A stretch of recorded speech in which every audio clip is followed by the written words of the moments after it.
Next, an interview with author Gore Vidal. But first, some comments Mr. Vidal made yesterday at the National Press Club in response to reporters' questions. Your cousin, Vice President Al Gore, has been a willing, even eager advocate of the national security state for many years. What do you think? Well, my cousin and I have plausible deniability about each other. There are days when I don't acknowledge his existence, and days when he doesn't certainly acknowledge mine. He is a perfectly standard Southern Defense Department senator in the Senate. And now, all I do, I watch him standing behind Clinton, and his eyes are beginning to sparkle. For a long time, they looked rather dull.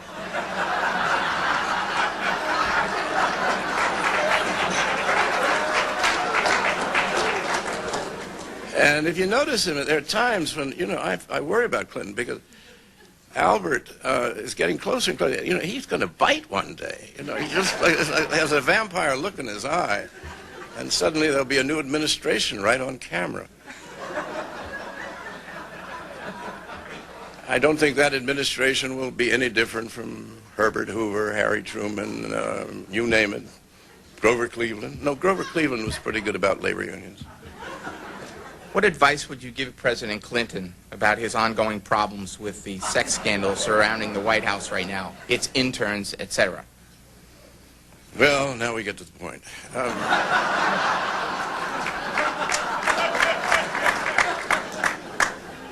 Thought you'd never ask.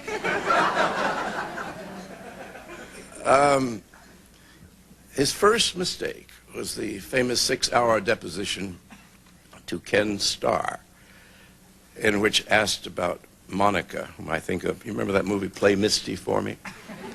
Oh, there's a girl in there who tries to kill Clint Eastwood, who's a disc jockey. She's mad and looks not unlike Monica. I would be worried about her. His mistake was when asked had he had sexual relations with this enchantress, he should have said his own most famous line, "Don't ask, don't tell." In other words, Judge Starr, none of your damn business. That's what a real president would have done. Can you imagine Abraham Lincoln answering that question? George Washington's sword would be halfway through. This pudgy prosecutor. You remember there was an actor called Grady Sutton, a big southern sissy with a big round face. He was always in W.C. Fields movies. He was a wonderful foil for Fields. And Fields finally turned on him one day and said, "Grady, the problem with you is you've got too much of the tomboy in you." Well, I feel that about Ken Starr. There's just too much of the tomboy in him, and he's feeling his oats. And any man who says the First Amendment is about truth should be put away in an institution, preferably the last year of high school, where you are given the Bill of Rights to read. The First Amendment is about telling lies and free speech. Truth doesn't enter into it at all. You know, there was a book not long ago called The Day That America Told the Truth, oxymoronic title, and 94% of our countrymen admitted to being habitual liars. Now, do we want an unrepresentative president? I should say not. Gore Vidal, you spend nearly all of your time outside this town. As you come to visit this town this week, what are your observations as to the political climate and what you see? Well, it's a gray and drizzly day today in this town where I was brought up. Spent the first 17 years of my life in Washington. And the politics is, well, you know, I'm an absurdist at heart, and there's nothing more absurd, really, than American politics now. As I have been saying over and over again, I must apologize to your viewer listeners. I have laryngitis. But the only subject that a mature people in a so-called republic should be interested in is who collects what money to spend on what for whom. And that's all. There isn't any private life, doesn't enter into it. But as we're not allowed to talk about important things, which in this case are taxes and raising revenues, we can't talk about overruns at the Pentagon. That's out of business. You know, every now and then you get a story about that fighter plane, you know, it can't go out in the rain, you know, otherwise it falls apart. You're not allowed to talk about real politics or who is bought by whom for a Senate seat, let us say. So all you've got left are private lives. It's diversionary to keep people from talking about their real interests. And each year it's worse. And something's going to break one of these days because over half the people don't bother to vote, and they're not stupid.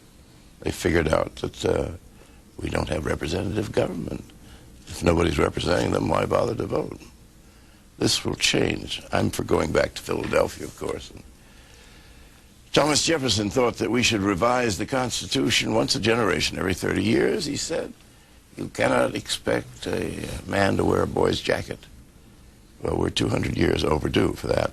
There was a time where you wanted to be part of all this. You ran for the House and ran for the Senate. How old were you? How what? How old were you when you first, when you ran? I was, when I ran for the House, I was 35, and it was 1960, the year that Jack Kennedy ran for president. He was a friend, and I had great pleasure in running some 20,000 votes ahead of him in upstate New York.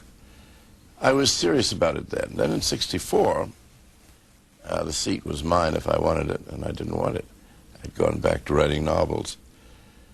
By 82, I went into the Democratic primary in California to see what was going on, really. But I can't raise money. I've never been able to ask anybody for a penny. And you need something like $25 million to be a viable candidate for the Senate in a big state like California. Well, this is obscene. So we're going to have to revise our whole political system. Let us say, take elections and do what every civilized country in the Western world at least does. Elections should not be more than 8 weeks. And you can get, and there should be no time bought by anybody, no sound bites. Programs such as this, you question the candidates. If it's national television for the federal level, city, local, state for other offices across the land, free debates, and at the same time, real questioning. Don't let them sit there with any notes. Find out what's in their heads. This is your chance to talk with Gore Vidal, the author. This is his latest book. It's called The Smithsonian Institution, a novel. Take a look at it there. And through the course of the program, of course, we'll list the many other novels that he has written. What is this book about, very briefly? Well, what do you mean, very briefly? Well, I'm going to talk about it at enormous length. You know? But we do want to get the folks who are calling in. So tell us about the book. You want me to tell you about it? Yes. More or less briefly. Yes. I love this thing about television. Sorry to... All right, well, I'm sorry, our time is up, but that was extremely interesting. And your philosophy of life again, what was it? Yes, I remember it. Go ahead, sir. All right, go ahead. It's about the Smithsonian Institution. This is why I call it that. And it's a 13-year-old boy in the year 1939 who's a mathematical genius. And he is summoned to the Smithsonian, which is a magical place. The exhibits come alive at night. And he is to help out with the atomic bomb as a nuclear physicist, a born genius. Einstein, at the end, realizes, it's a somewhat optimistic book for me, that the kid is the next step in human evolution, that he's not stuck with a binary brain we've all got. With two hemispheres, he's developing a sort of third one. And all sorts of interesting things happen. He falls in love at the age of 13 with a 21-year-old Mrs. Grover Cleveland. Now, if you hold that up, we can see Mrs. Grover Cleveland on the lawn of the Smithsonian. I believe they're disturbed over there by this, by teenage lust on the lawn. There's the castle in the background of the Smithsonian, and an atom bomb going off, a symbol of our time. Was that brief enough? We have a lot of folks who want to talk to you this morning. I want to talk to them. Let's go to Pittsburgh first on the independent line. Go right ahead, Pittsburgh. You're on with Gore Vidal. Thank you, C-SPAN. This is a great pleasure for me, Mr. Vidal. I've read many of your books, and I have your new book. I'm up to page 54, part 3. what you said there about the end of the book being the next stage in evolution, I had come across this idea about 10 years ago. I thought this is the only hope for humanity is that it will evolve to the next stage. That's and it's odd, you know. I didn't know the end of the book until you just mentioned it here, and I was very surprised about that. But I would like to ask you about, as a comment about Ronald Reagan. I always thought he was best. I mean, people like kind of laud over him and that. Put him. I always thought he was best when he went off the script, or was most dangerous. Well, I couldn't imagine him really off the script. His head was full of all the scripts that he had played over his lifetime. He was a wondrously silly man, and at the same time extremely likable. He said in Philadelphia when he was running for president the first time when he got elected, and he had all of his notes written for him, and he was holding them outside of the city hall, and a strong wind came up, and his speech was blown away, and he said, "Well, there goes foreign affairs." He was pretty blithe about that. He was the first president who was not interested really in politics. He had a gift for it. He had charisma for the public, but he was not. He was out to lunch for 8 years. Did you see that thing recently on, oh God, what was it on? About the presidency, and they had Edmund Morris, who was writing the life of, first of Theodore Roosevelt. Public TV series. Yeah, public TV, yeah. And he said something quite interesting. Those of us who had known Reagan over the years, and I've known him very slightly since we were both in Hollywood, same time, I writing, he acting. I mean, people ran a mile, you know, when Reagan would come into a room. He just told you stories that he had picked up from the Saturday Evening Post, and he would recycle them. But Morris said something very interesting, which I hadn't thought of. He began a physical and mental decline right after he was shot, and they had to keep this from the American people. I mean, he was practically non-operative for most of his second term, certainly, and that the decline was quite tragic and quite noticeable, and beautifully covered up by Mrs. Reagan and others. We have a call from the nation's capital, Washington, on the Democratic line. Go right ahead. Yes, sir. Good morning. Morning. I am so nervous, but I am so privileged and honored to be able to talk to you, sir. Really an honor. I've read everything you've ever written except for your last two novels, and I want to say I was going to buy your current novel, but I was so put off by the cover art. It just, I don't know. I love the cover. Well, it looked like something that would be called Ebony Love that would be available in the grocery store. But I don't want to get bogged down on that, sir. I would like to beg you, please come back to America. We need to hear your thoughts more often. I'm mainly calling to ask you, many years ago, I believe I was around 12 years old, I was watching you, I think it was during the 68 campaign, you and William F. Buckley were commenting on ABC and got into a fight on the air, which I thoroughly enjoyed at 12 years old. I was wondering if you would comment on that, and if you would also maybe consider doing a PBS program with Mr. Buckley. I find that would be fascinating. Also, sir, in my hometown, city council races, in the most recent race, a city councilman had to spend $108,000. The previous amount of money was $38,000. If you could, I'd like you to comment on all that. Thanks, caller. Well, it's scandalous now, but there's no way of campaign reform funding. It's like asking the burglar, as soon as he gets to the second-story window, to kick away the ladder. The ladder that got him there was the money. Politics is now prohibitively expensive for anybody but great corporations, which are they pay for this peculiar single party that we have with two right wings, one called Democrat, one called Republican.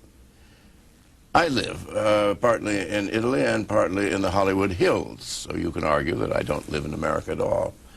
But I am still busily speaking out, though no plans with Mr. Buckley.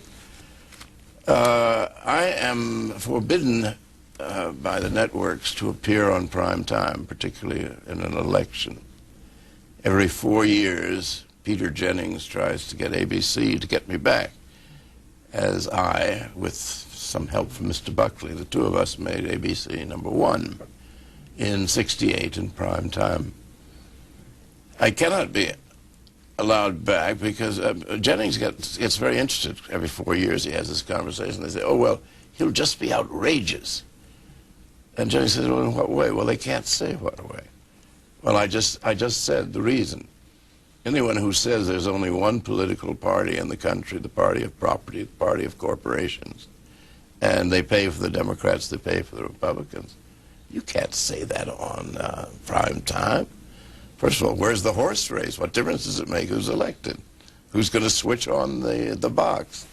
So certain voices are kept off the air.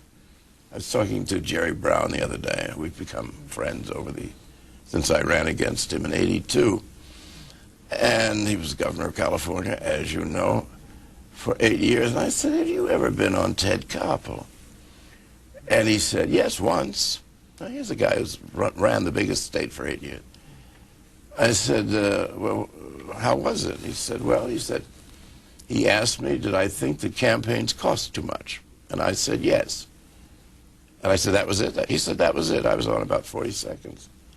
Well, I was asked on when Gorbachev came to the United Nations, and I was filmed at home in Los Angeles, and what do you think Gorbachev will say tomorrow? And I said, he's going to talk about unilateral disarmament on the part of the Soviet Union. So I turn on the program that night, see myself. They got Tom Clancy to take my place. You just can't. You can't trust them Reds. You know them Reds, they're awful people. That's the level of television at the national level. Voices like mine cannot be heard, and with my current laryngitis, I'm just as glad.